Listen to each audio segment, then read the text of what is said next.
और पूरे परिवार को उस समय पता चलता है जब डेड बॉडी बाहर लाई जाती है। जी। अगर ये लोग कह रहे हैं कि बच्चे ने आत्महत्या कर ली, हैंगिंग हो गई, उसने फांसी लगा लिया, तो क्या पुलिस प्रशासन और जिला प्रशासन के लोगों की जिम्मेदारी नहीं बनती थी?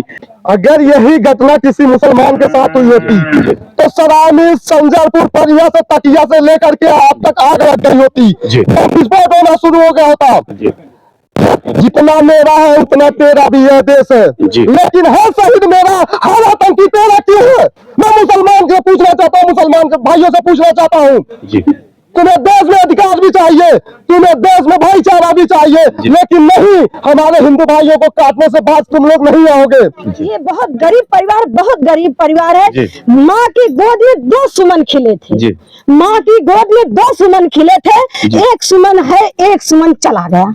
उसका मतलब माँ के आंचल की क्षमता चली गई, उसका आंचल सूना हो गया और माँ एकदम तड़प रही है। माँ के पास कुछ नहीं है, मायके में अपने रहती है, ससुराल में उनके पति नहीं। लोगों का कहना है अगर परिवार दूसरी घटना हो जाएगी, आप देख सकते हैं हमारी माताएं बहनें भी उधर खड़ी हैं, अगर अभी दूसरी घटना हो जाएगी तो यहाँ का जिला प्रशासन, यहाँ का पुलिस कप्तान दौड़ दौड़ के आएंगे और कहेंगे कि मैं आपको न्याय दूंगा। अगर जीते जी न्याय नहीं दे सकते तो मरने के बाद क्या आप न्याय देंगे हुजूर? और हुजूर को भी कह रहा हूँ, हुजूर आपकी आंखों पे लगता है कि पट्टी। और पूरे परिवार को उस समय पता चलता है जब डेड बॉडी बाहर लाई जाती है। अगर ये लोग कह रहे हैं कि बच्चे ने आत्महत्या कर ली, हैंगिंग हो गई, उसने फांसी लगा लिया, तो क्या पुलिस प्रशासन और जिला प्रशासन के लोगों की जिम्मेदारी नहीं बनती थी? साथियों, इस समय है हम आजमगढ़ में और लगातार हिंदुओं पे प्रहार होता नजर आ रहा है। लगातार हमारे देश के हिंदू मारे जा रहे हैं। अभी आपने देखा होगा बहराइच में किस तरह से हिंदू के ऊपर हमला हो जाता है, और ऐसा ही मामला है आजमगढ़ जिले में।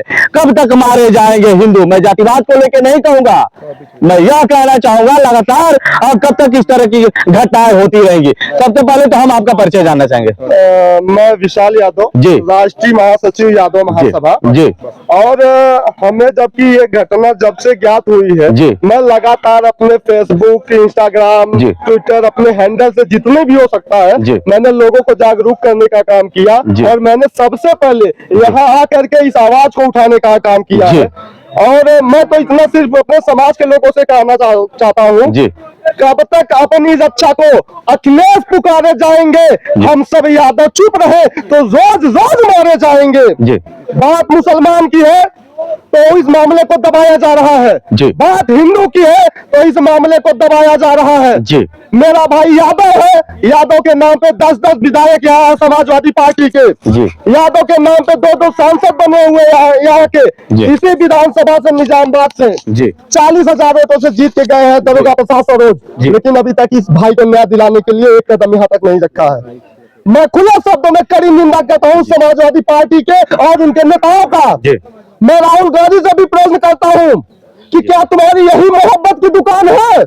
हम मोहब्बत से समाज को एकजुट करें, भाईचारा बनाए, और हमारे भाइयों को काट काट के फेंक दिया जाए, ये कतई बर्दाश्त नहीं किया जाए। आजमगढ़ धरती वीरों की धरती है। अभी आपने देखा होगा बहराइच कांड को लेकर के, और अभी अखिलेश यादव का बयान भी आया है कि हाफ एनकाउंटर हो रहा है।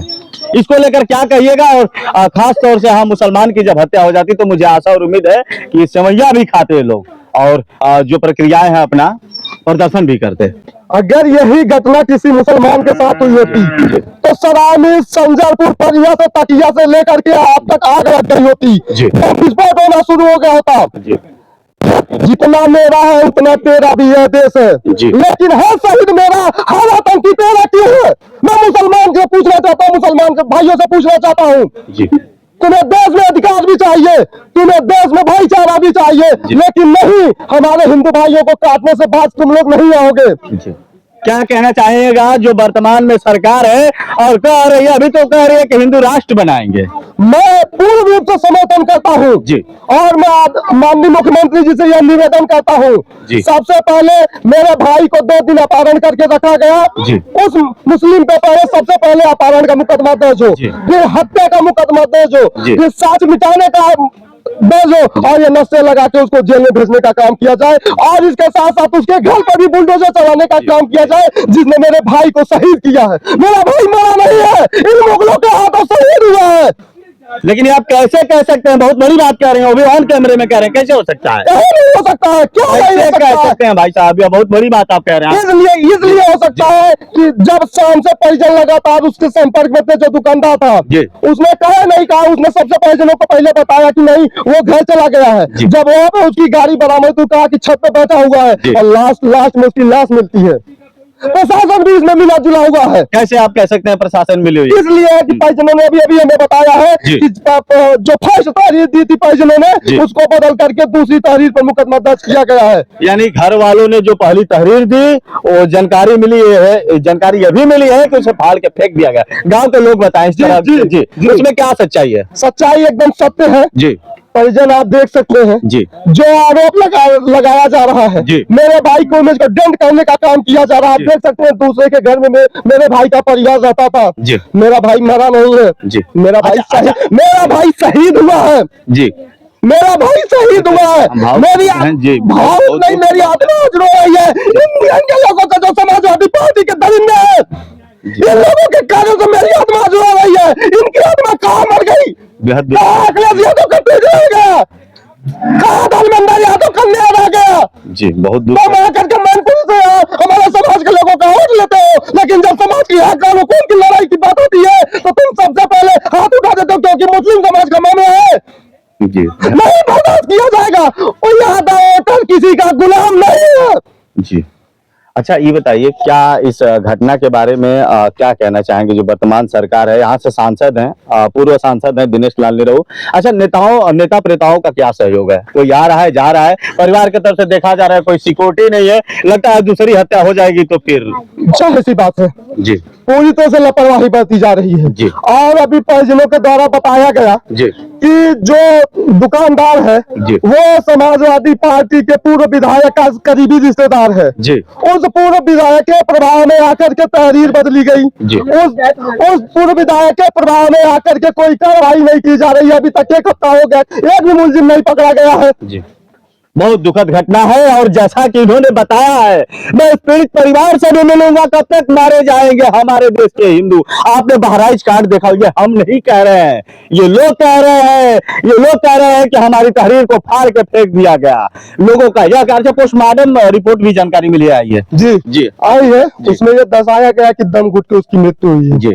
और जो वीडियो जो फोटो है जी, साफ दिखता है जी, पूरा शरीर जमीन पे पड़ा हुआ है जी, और गले में फंदा है। आप सोचिए कि या तो आप पंखे से या किसी डाल से लटेंगे, तब जब शरीर आपकी जमीन से ऊपर होगी तब जाकर के कहीं फांसी लगा। वो सीधे सीधे हत्या है। मैं देश के यशस्वी मुख्यमंत्री आदरणीय आदित्य योगीनाथ जी से मैं मांग करता हूँ कि मेरे इस शहीद भाई को इसे कोई मृत्यु न कहिएगा। मेरा भाई शहीद हुआ है। अभी शहीद का दर्जा कैसे दे सकते हैं? बहुत बड़ी बात कह रहे हैं। मैं इसलिए दे सकता हूँ कि जब किसी मुस्लिम को कोई मरता है तो उसको शहीद का दर्जा दिया जाता है, लेकिन जब कोई हिंदू भाई मरता है तो उसको कट्टरता का नाम दिया जाता है। जबकि सबसे कट्टर मुसलमान होते हैं, किसी में दम नहीं है कि कोई उनके खिलाफ आवाज उठाते। हमारी बहन बेटियों की आबरू लूट ली जाती है, लेकिन सिर्फ राजनीति होती है। आज मेरा भाई मारा नहीं गया, शहीद हुआ है। और मैं कहता चाहता हूँ योगी आदित्यनाथ जी से कि मेरे भाई के परिवार को आप देख सकते हैं, घर नहीं है, दूसरे के घरों में रह रहे हैं। इनको इस गांव में सरकारी जमीन उपलब्ध करा करके, मकान बना करके, और परिवार के एक हिस्से भाई का आगे छोटे भाई को नौकरी देने का काम करे, ताकि अपनी माँ, जो इनके पिताजी भी नहीं है, ये अनाथ है, परिवार कैसे चलेगा? ये दुख हम आप गांव के रहने वाले हैं समझ सकते हैं। कहते हैं हिंदू राष्ट्र बनाएंगे, और यहाँ तो हिंदू मारे ही जा रहे हैं। मैं यहाँ नहीं है कि दंगा भड़का रहा हूँ, मैंने इस तरह का कोई कमेंट नहीं किया, ना इस तरह की वीडियो बनाने की कोशिश करता हूँ। ये लोगों का कहना है। अगर परिवार दूसरी घटना हो जाएगी, आप देख सकते हैं हमारी माताएं बहनें भी उधर खड़ी हैं, अगर अभी दूसरी घटना हो जाएगी तो यहाँ का जिला प्रशासन, यहाँ का पुलिस कप्तान दौड़ के आएंगे और कहेंगे कि मैं आपको न्याय दूंगा। अगर जीते जी न्याय नहीं दे सकते तो मरने के बाद क्या आप न्याय देंगे हुजूर? और हुजूर को भी कह रहा हूँ, हुजूर आपके आंखों पे लगता है कि पट्टी बांधा हुआ है। हुजूर यहाँ कब तक होगा, कब तक हमारे हिंदू भाई मारे जाएंगे। और इस घटना को मैं घोर निंदा करता हूँ। इस तरह के मुसलमानों ने जो किया है, मैं सभी मुसलमान को गलती भी नहीं कह सकता, कुछ अच्छे भी हैं, लेकिन ऐसे लोगों को बीच चौराहे पे मारिए, जब तक मारिए पब्लिक टॉयलेट में मारिए, जब तक पब्लिक कहने दे। क्या चाहते हैं, किस तरह का न्याय चाहते हैं? न्याय हम चाहते हैं, अभी परिजनों द्वारा बताया गया जी, हमको सूचित किया गया जी, कि अभी तक उसकी दुकान डेली खुल रही है, उसकी दुकान को सीज क्यों नहीं किया गया? उसकी दुकान को सीज करने का काम किया जाए। उसने मेरे भाई का 2 दिन तक अपहरण करके रखा, उसके ऊपर अपहरण का मुकदमा दर्ज करके हत्या और उसके साथ साथ साक्ष्य मिटाने का भी उसके ऊपर मुकदमा एनएसए लगा करके उसके घर पर बुलडोजर की कार्रवाई होनी चाहिए। और चलिए, बहुत अच्छी जानकारी दी मैडम है हमारे बीच में, काफी इन्होंने सच्चाई यहाँ की बताई थी और मैडम भी हमारे बीच में मौजूद होंगी। मैडम, इस घटना को आप शुरू से ही देख रही हैं, क्या सच्चाई दिखता है, ये कैसे हो सकता है? सर, ये मैं जिस दिन मतलब हम ये लाश बच्चे की जलाई गई, उसके दूसरे दिन हम आए थे यहाँ पे, और आने के बाद देखे परिजन लोग मतलब सब परिवार मिला, अब लिपट कर रोने लगी, उनको समझाई और चुप कराई, बोली मैं मीडिया से हूँ, कोई मीडिया यहाँ आया है कि नहीं? बोली अभी कोई नहीं आया, पहली बार आप आ रहे हैं तो आवाज उठाइए। मैंने बच्चे की आवाज उठाई, और ये बहुत गरीब परिवार है। माँ की गोद में 2 सुमन खिले थे, माँ की गोद में 2 सुमन खिले थे, एक सुमन है, एक सुमन चला गया। उसका मतलब माँ के आंचल की क्षमता चली गई, उसका आंचल सूना हो गया, और माँ एकदम तड़प रही है। माँ के पास कुछ नहीं है, मायके में अपने रहती हैं, ससुराल में उनके पति नहीं है, पति देव उनके खत्म हो गए, 20 साल बताया जा रहा है। एक बच्चा उनके पास और था, वो लड़का मतलब ब्लड कैंसर से खत्म हो गया, और दूसरा लड़के की हत्या की गई। मतलब मैं नहीं कह रही हूँ, ये पूरा गांव कह रहा है, पूरे गांव कह रहा है, पूरा समाज कह रहा है, मैं इस बात को नहीं कह रही हूँ, पूरा गांव समाज कह रहा है। ये बच्चे सब देखे हैं कि उसके गले में जो फंदा लगा था और जो मतलब जंगला है, जंगले से बच्चा एकदम सटा था, क्योंकि सटा है जंगला, उसका फंदा यहाँ था, यहाँ कोई मतलब उसका यहाँ मतलब का सवाल ही नहीं है कि बच्चे को फांसी लगा था, उसको मार के जंगले में टांगा गया था, उसका पैर भी जमीन से लगा था। मैडम ये ड्रामा है, मैडम ये ड्रामा है। कैसे ये पाखंड कैसे लोग रच रहे हैं कि सुसाइड कर लिया, फांसी लगा? मैं भी उस तस्वीर को देखा हूँ, ऐसा नहीं है कि बनोटी बात है। जब तस्वीर की जरूरत पड़ेगी तो तस्वीर भी हम लोग दे सकते हैं, लेकिन कुछ यूट्यूब की गाइडलाइन है, उस वीडियो को पोस्ट नहीं कर सकते। लेकिन उस वीडियो को देखने के बाद यहाँ खून खौल रहा है। और मैडम क्या कहना चाहेंगे? सीएम योगी तो कड़ा निर्देश दे रहे हैं, लगातार हिंदुओं पे जो प्रहार कर रहे हैं उसे छोड़ नहीं रहे हैं, लगातार उनके घरों को बुलडोजर से ध्वस्त कर रहे हैं। देखिए, मैं ज्यादा कुछ तो नहीं कहना चाहूंगी, लेकिन ये जो गरीब हैं, गरीबों के लिए बुलडोजर बना है, और गरीबों के लिए मतलब न्याय नहीं है, अन्याय है। और जो इस समाज में बड़े ताल्लुक से आते हैं, उनके लिए न्याय है, उनके लिए मतलब कानून है, और समाज है, सब उनका साथ देंगे, उनके लिए विधायक है और सांसद है, और गरीब के लिए कोई नहीं है। एकदम गरीब का बच्चा, अगर छोटा बच्चा मान लीजिए यही है, अगर कोई छोटा कांड कर देगा, इसको पुलिस टांग के ले जाएगी, घर पे बुलडोजर चला। मैडम एक सवाल करेंगे, जब सेवैया खाना होता होगा, बकरीद में जाना होता होगा, और भी जो त्योहार है उस तरह के त्योहारों में जाना होता होगा, तो 5 पीछे बॉडीगार्ड चलते हैं, नेताजी आगे चलते हैं, उनके पास सिक्योरिटी है, सेल्फी खिंचवाते हैं, वीडियो बनाते हैं और सोशल मीडिया पे पोस्ट करके दिखाते हैं कि मैं बहुत अच्छा नेता हूं। एक सेव देके, एक केला देके, एक सेल्फी खिंचवाते हैं और कहते हैं कि मैं मदद कर रहा हूं। अरे मदद कर रहा है तो हम मदद करिए, ऐसे लोगों की मदद करिए। सेल्फी और फूल देकर के फोटो मत खिंचवाइए हुजूर। एक बोरी आटा दे देने से और एक बोरी पिसान दे देने से, चावल दे देने से किसी की रोजी रोटी पेट नहीं चल जाएगी। अगर न्याय करना है तो ऐसे लोगों के साथ न्याय कर। मैं ये नहीं कह रहा हूं अगर मुस्लिम का भी भाई मारा जाए और हिंदू इस तरह का गलत करता है तो उसके साथ भी वही होना चाहिए जैसा कि यहाँ पे हुआ है। मैं ये नहीं कहूंगा कि आप मुस्लिम को मार सकते हो, हिंदू को मार, किसी को राइट नहीं है मारने का। तो इनके भाई साहब है, कुछ सवाल करने की कोशिश करेंगे। भैया आपका मांग क्या है? पूरी घटना को आप थोड़ा विस्तार से शॉर्ट में बता दीजिए। मैं तो यहाँ पे था नहीं। अच्छा जी। मैं बाहर था, गाड़ी सीख रहा था। आप जी। तो मेरा दोस्त मतलब वो मेरे से बातचीत हमेशा होती रहती थी उससे जी। तो उस दिन 15 तारीख को बात हुई थी उससे, बस लास्ट बात हुई थी। फिर उसके बाद बात नहीं हुई। फिर मेरे को सुबह घर से फोन गया कि वो घर पे नहीं आया है। फिर मैंने अपने दोस्त सचिन को फोन किया कि जाओ देखो मेरा भाई नहीं मिल रहा है। फिर उसके बाद वो दुकान पे गया, तो उसके बाद वो वहाँ दुकान पे गया तो वहाँ पे लोग, उसका जो मालिक था वो बताया कि वो यहाँ से 6 बजे शाम को चला गया है। तो मेरे दोस्त ने पूछा कि बाइक तो यहीं पे है, तो बोला कि बाइक छोड़कर चला गया है। तो फिर वो मेरे से बताया। फिर उसके साथ में एक लड़का था जो 2 साल से ज्यादा आता था, सुबह जाना सुबह आना रहता था उसका भी। तो उसने फोन किया मेरे पास, मैंने उसके पास फोन किया।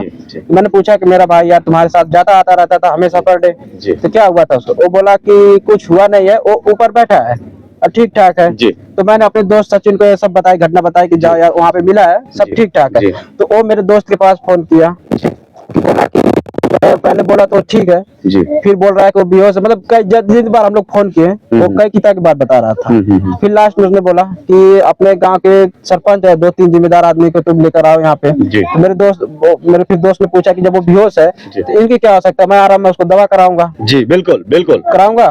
बोले कि नहीं वो तुम 2-3 जिम्मेदार आदमी को लेकर आओ। तो यहाँ पे आए, सब ढूंढे, आदमी को खोजे, गए वहाँ पे, पहले से देखे कि पुलिस वहाँ पे तैनात है। लोग देखे, वहाँ किसी को पता नहीं था कि वहाँ पे क्या घटना घटी है। उसके बाद उन्होंने बोला कि आप बैठिए बाहर, पूछिए और लैब जांच आने दीजिए। लैब जांच आई, उसके बाद भी नहीं बताया जाए घटना क्या घटी है। जब लैब जांच आ गई, जांच कर ली तो इनको दिखाया गया थोड़ा सा। जी बेहद दुखद है। पहले अगर कोई घटना घटती है तो घर वालों को आप सूचना देंगे, घर वालों को बताएंगे।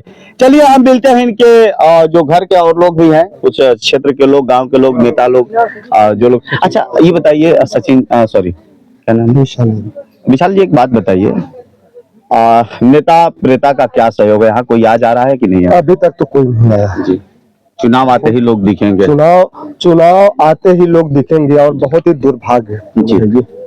मैं निरहू जी को भी कहूंगा, दिनेश लाल यादव निरहुआ, लोग कहते हैं दिनेश लाल यादव निरहुआ, आपके बिरादरी का, आपके समाज का, आपके रिश्तेदार यहाँ पे मारे गए हैं और कहते हैं कि अभी रेजिमेंट बनाएंगे। बात करते हैं आपको भी मैं कह रहा हूँ निरहू जी, मेरी वीडियो आप देख रहे होंगे, क्या उम्मीद करते हैं निरहू जी से? सांसद तो नहीं है लेकिन सांसद तो नहीं है, लेकिन हमारे समाज के एक सजग सिपाही है, उसमें कोई दो राय नहीं है। और मुझे पूर्ण विश्वास है कि मैं, जबकि उनसे तो मेरी बात नहीं होती, लेकिन उनके जो पर्सनल सेक्रेटरी है हरकेश भैया से मेरी बात होती है। मैं आज उनसे फोन करके निवेदन करूंगा कि अपने भाई के यहाँ करके मदद करे और आवाज उठाने का काम करे ताकि सरकार के कानों तक। उम्मीद है कि निरहू जी आ जाएंगे, मुझे पूर्ण विश्वास है।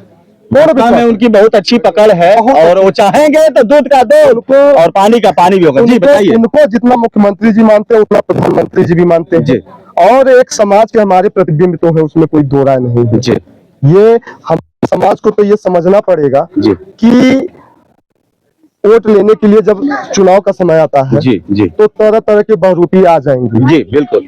हमने इसके पहले भी एक बात कही है कि यादव समाज को उसकी सरकार नहीं चाहिए, हर सरकार में भागीदारी चाहिए। एक बात करेंगे, अगर यही यादव नहीं, मैं अपने अनुमान बता रहा हूं, अगर यादव नहीं, अगर जैसा कि वहां ब्राह्मण परिवार को मारा गया, आपने देखा होगा मारा, मैं उसी पे कमेंट कर लेता हूं। मुझे आशा है कि अगर अदर बिरादरी का कोई होता तो यहाँ लग रहा है कि पीएससी कई गाड़ी आ जाती।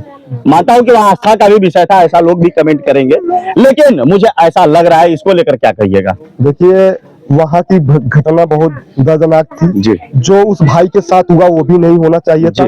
इतना कसूर नहीं था कि उसकी निर्मम हत्या कर दी जाए, और ये मेरा भाई भी इतना कसूरवार नहीं था कि इसकी भी इस तरह से बेरहमी से हत्या कर दी जाए। लेकिन जिस समाज की बात करती है विपक्षी पार्टियां, जो मोहब्बत की दुकान खोल के चलती है विपक्षी पार्टियां, जब हिंदू समाज के किसी भी, मैं जातिवाद या किसी चीज की बात तो नहीं करता, लेकिन हिंदू समाज के किसी भी जाति पर या किसी भी भाई पर जब कोई घटना होती है तो ये इनके मुंह में दही क्यों जम जाती है? राहुल गांधी क्यों नहीं बोल पाते? लेकिन जैसे ही किसी मुस्लिम के साथ कोई भी घटना घट जाती है, अखिलेश जी का ट्वीट आ जाएगा, राहुल जी का, प्रियंका जी तो दूसरे रास्ते से रात बिरात पहुंच जाएंगी उसके घर। रात बिरात पहुंच जाएंगे। क्या ये मेरा भाई हिंदू नहीं है? क्या यह मेरा भाई हमारे इस समाज का नहीं है? बस मेरे भाई का कसूर इतना है कि वो गरीब है। मेरे भाई का मैं तो, मेरे आंखों में ये कहां से होता है यार? कहां के ये लोग हैं हम विपक्ष के नाम पे, हम पार्टी के नाम पे, जाति के नाम पे हम लोग तो राजनीति कर लेते हैं, लेकिन जब सच्चाई की लड़ाई लड़ने की बात आती है तो हम लोग क्यों मौन हो जाते हैं? हमारी खामोशी ये बयां करती है कि हम कमजोर हैं। हमारा समाज कमजोर नहीं है, हमारे समाज की नुमाइंदगी करने वाले हमारे समाज को कमजोर बना के रखती है। नहीं तो हमें सिर्फ 24 घंटे का मोहलत दीजिए, हम दिखा देंगे कि हम क्या है और वो क्या है। हमारे समाज जंगला की लड़ाई ले लीजिए, कारगिल की लड़ाई ले लीजिए, हमारा समाज देश की लिए आहुति देता आ रहा है, तो आज मेरे भाई की आहुति ले ली गई, कोई यहाँ कोई बोलने तक नहीं आ रहा है। यह बहुत ही दुर्भाग्यपूर्ण है।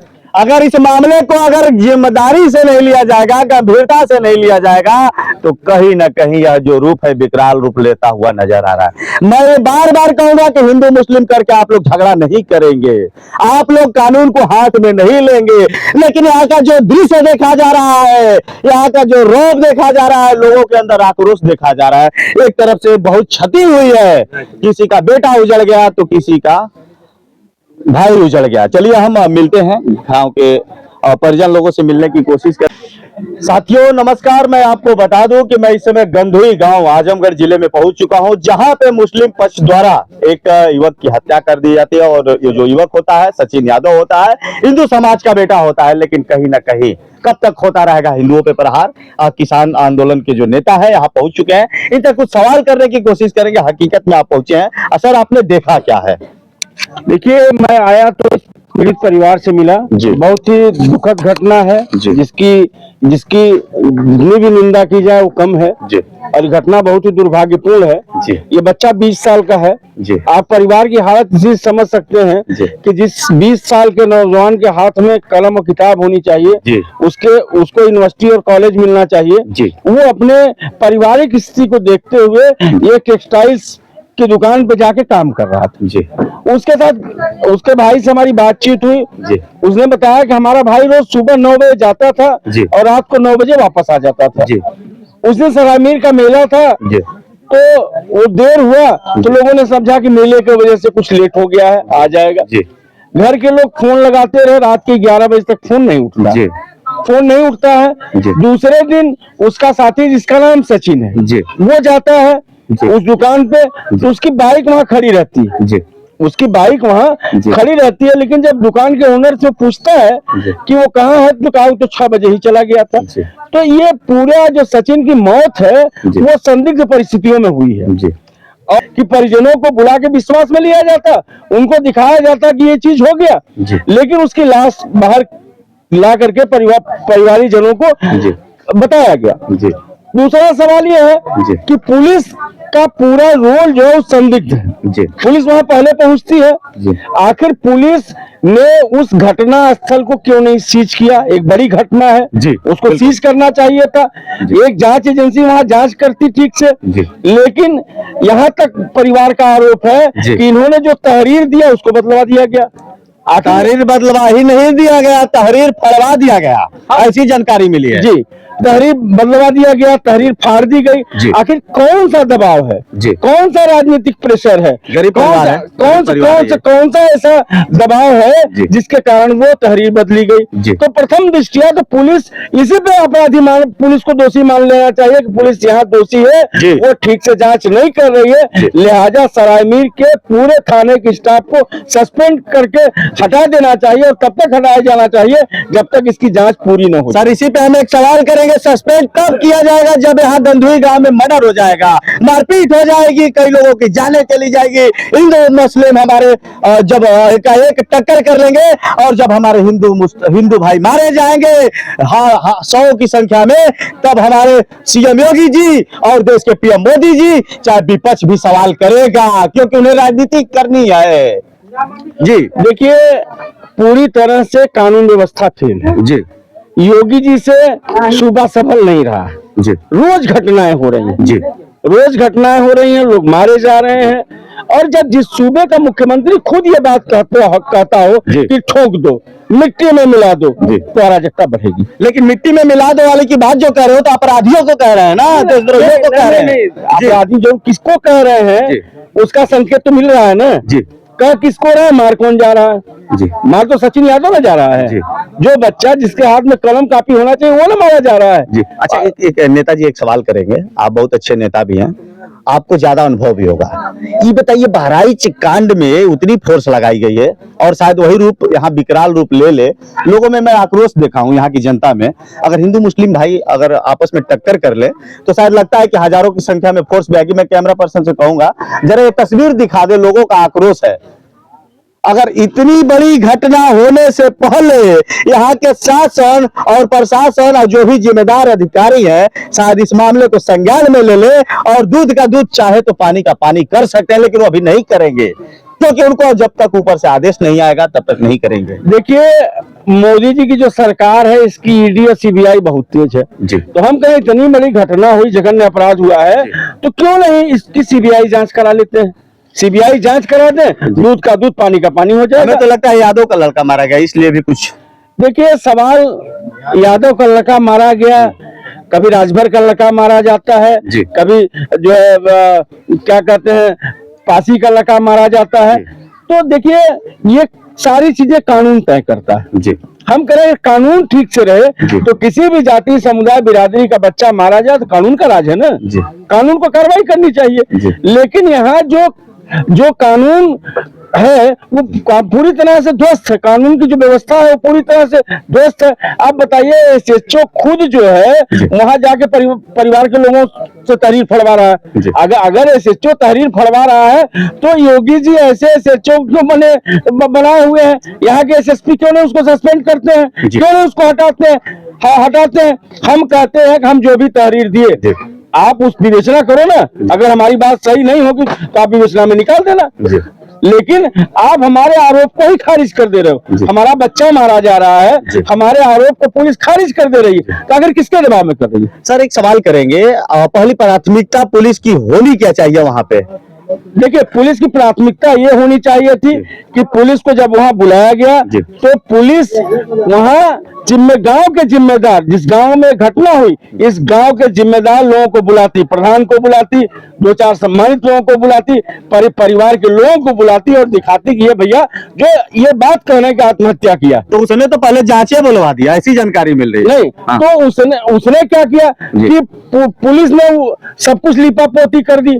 पुलिस पूरी तरह से इस घटना को खत्म करना चाहती है, मौके का फायदा उठा लिया, मौके का फायदा उठा लिया या जो भी कहिए, पूरी घटना को समाप्त करना चाहते हैं और इस पूरी जांच को जो है होने ही नहीं देना चाहते। हम ये मांग करते हैं आपके जो है चैनल के माध्यम से, आपके यूट्यूब के माध्यम से कि योगी जी न्यायिक जांच करा दें, योगी जी सीबीआई जांच करा दें, तो उसमें जो दोषी पुलिसकर्मी है उसके खिलाफ भी कार्रवाई हो और जो अपराधी हैं जो इनकी इस बच्चे की हत्या में शामिल है ये सबके सब जेल भेजे जाएं।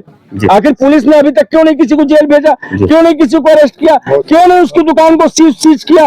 तमाम साक्ष्य वहां से खत्म किए जाएंगे, इसके लिए कौन जिम्मेदार होगा? एक सवाल और करेंगे, सिर्फ जेल भेज देने से क्या उनकी जान आ जाएगी?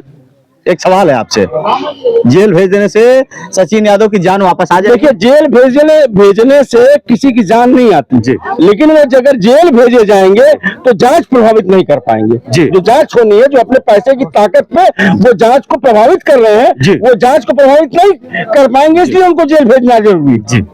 परिवार की आर्थिक स्थिति सही नहीं है, कुछ मांग करना चाहेंगे? देखिए, परिवार की आर्थिक स्थिति सही नहीं है और बहुत ही खराब है। मैंने पहले ही कहा कि अगर परिवार की आर्थिक स्थिति सही होती तो 20 साल के नौजवान के हाथ में से कलम, कॉपी, किताब और यूनिवर्सिटी और कॉलेज में होना चाहिए, वो दुकान में मजदूरी कर रहा है। तो इस सूबे की सरकार को चाहिए कि हम तो कह रहे कि इसको 50 लाख रुपया इस परिवार को मुआवजा दें। उसका छोटा भाई हो, पर योगी जी रोज नौकरी बांट रहे हैं, उसको भी नौकरी दें, उसको नौकरी दें। बहुत अच्छी बात कही नेताजी। पूर्व में सांसद हैं दिनेश लाल निरहू जी, अपने समाज के लिए हमेशा आप आगे बढ़ चढ़कर हिस्सा लेते हैं, लेकिन यहाँ पे क्यों नहीं आ रहे हैं? वजह क्या है? धर्मेंद्र यादव जी यहाँ से वर्तमान में सांसद हैं। देखिए धर्मेंद्र यादव तो भी यहीं घूम रहे थे इसी इलाके में जी अंबारी में सेल्फी खिंचवा रहे थे, लेकिन सरायमीर से 5 किलोमीटर की दूरी नहीं आए। ये जवाब तो धर्मेंद्र यादव को देना चाहिए ना, भाई यही सेल्फी खिंचवा रहे थे।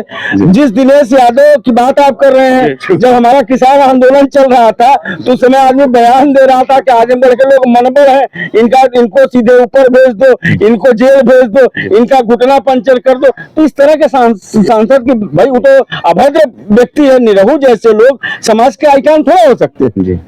निरहू जैसे लोग जो समाज में केवल अराजक कार्रवाइयों के लिए जाने जाते हैं, कोई रचनात्मक काम के लिए, जो निरहू जी यहाँ एमपी रहे, कोई बता दें कोई रचनात्मक किसानों का आंदोलन था कि कहते थे कि पार्टी वाले आंदोलन चला रहे हैं, पार्टी के लोग काम कर रहे हैं। हम लोग तो किसी पार्टी के नहीं थे, हम लोग तो किसान संगठन के थे। और आज भी हम जो है कोई भी जाति धर्म मजहब हो, हम लोग सबके लिए आवाज उठाते हैं। अभी सड़कों का सवाल है निजामाबाद के, आपने देखा होगा लगातार हम उस पर कैंपेन कर रहे हैं, लड़ रहे हैं। NHI का सवाल है, शाहगंज के बगल में जमीनें छीनी जा रही हैं, वहां हम लोग लगातार लड़ रहे हैं। तो हम पूर्वांचल एक्सप्रेस वे के बगल में जब ये औद्योगिक गलियारा बनाने के लिए आए, तब हम लोग इनके खिलाफ लड़े। न उस समय धर्मेंद्र दिखाई दिए, न निरहू दिखाई दिए। इस समय लगता है कि सेवई खाने में व्यस्त है धर्मेंद्र यादव जी। अब क्या खाने में व्यस्त है वो भी बता सकते हैं, क्योंकि धर्मेंद्र जी से मेरा कोई रिश्ता नहीं है। वो जब यूनिवर्सिटी में थे तब से मैं हालांकि उनको जानता हूं। और इन लोगों ने गन कल्चर अगर इलाहाबाद विश्वविद्यालय में कुछ किसी ने शुरू किया था, तो धर्मेंद्र और संग्राम शुरू किए थे, लोग गनर लेके यूनिवर्सिटी में गए। सर मतलब ये कैसे लोग हैं? सर एक सवाल और कर लेते हैं, अगर इस परिवार के साथ न्याय नहीं होता है तो आपका क्या सहयोग रहेगा इस परिवार? देखिए अगर इस परिवार के साथ न्याय नहीं होता, पहली चीज तो मैं NHRC को लिखूंगा जी, हमारा संगठन मानवाधिकार आयोग को लिखेगा जी, हमारा संगठन तमाम उन फोरमों में जाएगा जी जो इस परिवार को न्याय दिला सके। चलिए सर, आपसे मिलकर बहुत अच्छा लगा। और अच्छा जी हाँ बताएं। हम लोग NHRC जाएंगे, हम जो है और फोरम पे जाएंगे, बात रखेंगे अपनी। और हम लोग जो है CBI के लिए भी जांच के लिए मुख्यमंत्री को पत्र लिखेंगे कि मुख्यमंत्री जी इसकी जांच कराएं। अगर ये नहीं कराते हैं, हमारा जो तरीका है, हम आंदोलन के लोग हैं, हम लोग लड़ने वाले लोग हैं। हम जो है गांधी और अंबेडकर के रास्ते पे चल करके, भगत सिंह के रास्ते पे चल करके हम लोगों ने आंदोलन किया है। और हम जानते हैं कि देश में जनता की ताकत से बड़ी किसी की ताकत नहीं होती है, किसी नेता की ताकत नहीं होती, किसी नौकरशाह की ताकत नहीं होती है, किसी अधिकारी की ताकत नहीं होती। जनता की ताकत सबसे बड़ी ताकत है। और जनता की ताकत पे हम लोगों ने तमाम बार इन सरकारों को घुटने के बल लाया है। और अगर ये न्याय नहीं हुआ तो हम जो आंदोलन की ताकत पे उनको घुटने के बल ले आएंगे। चलिए सर, आपसे मिलकर बहुत अच्छा लगा। जैसा कि सर ने बताया, मुझे आशा और उम्मीद है कि इस परिवार को न्याय मिलेगा। सबसे बड़ी जनता ही मालिक होती है इस देश की, जब चाहेगी तब सरकार को घुटने के बल पे ला सकती है, चलने के लिए मजबूर कर सकती है। जब जब जनता पे समस्याएं आई हैं, तब जनता एक हुई है और सरकार को गिराने की भी कोशिश की है। बहुत बहुत शुभकामनाएं, लेते हैं विराम, मिलेंगे नेक्स्ट वीडियो में। फिलहाल इतना ही, धन्यवाद।